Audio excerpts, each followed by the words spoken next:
हावे कसूर दामाद बना ले मान जाना ससुर दामाद बना ले मान जाना ससुर चोरी करे नहीं हाउ माया करे हाउ चोरी करे नहीं हाउ माया करे हाउ एतके हावे कसूर दामाद बना ले मान जाना ससुर दामाद बना ले मान जाना ससुर।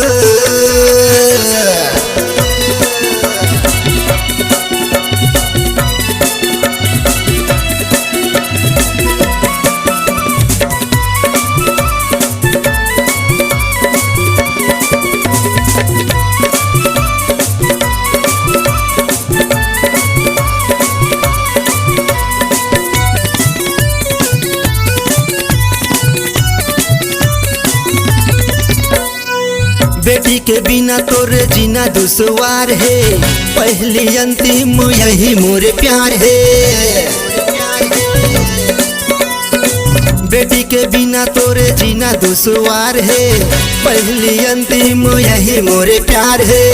सही बताए हावा दिल लगाए हावा सही बताए हावा दिल लगाए हावा एतके हावे कसूर दामाद बना ले मार जाना ससुर दामाद बना ले मार जाना ससुर।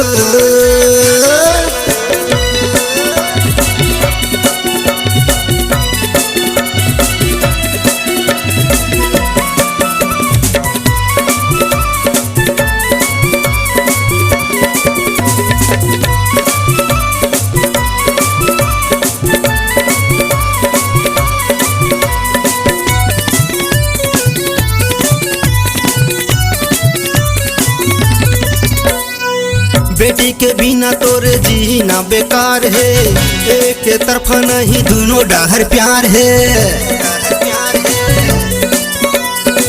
बेटी के बिना तोरे जीना बेकार है एक तरफ नहीं दोनों डहर प्यार है। सही बताए हावा दिल लगाए हावा सही बताए हावा दिल लगाए हावा एतके हावे कसूर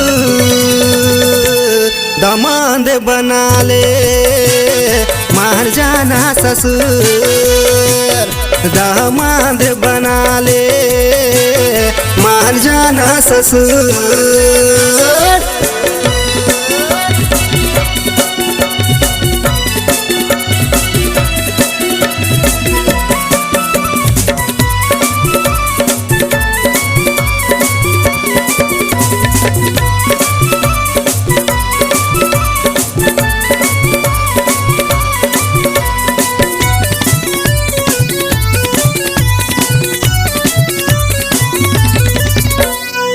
बेटी के बिना तोरे जीना हराम है दिल के कोना कोना एक रे नाम है। बेटी के बिना तोरे जीना हराम है दिल के कोना कोना एक रे नाम है। चोरी करे नहीं हाउ माया करे हावा चोरी करे नहीं हाउ माया करे हावा एतके हावे कसूर दामाद बना ले मान जाना ससुर दामाद बना ले मान जाना ससुर। चोरी करे नहीं हाउ माया करे हावा चोरी करे नहीं हाउ माया करे हावा एतके हावे कसूर दामाद बना ले मान जाना ससुर दामाद बना ले मान जाना ससुर दामाद बना ले मान जाना ससुर।